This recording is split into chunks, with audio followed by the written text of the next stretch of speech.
Weather Service in New Orleans has issued a flash flood warning for Hancock County in southern Mississippi. This includes the city of Diamond Head until 11:30 a.m.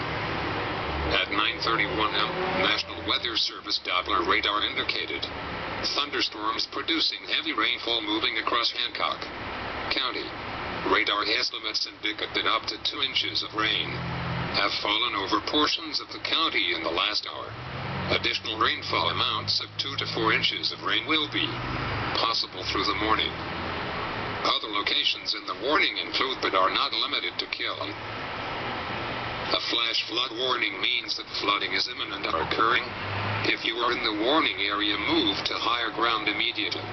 Residents living along streams and creeks should take immediate precautions to protect life and property. Do not attempt to cross swiftly flowing waters or waters of unknown depth by foot.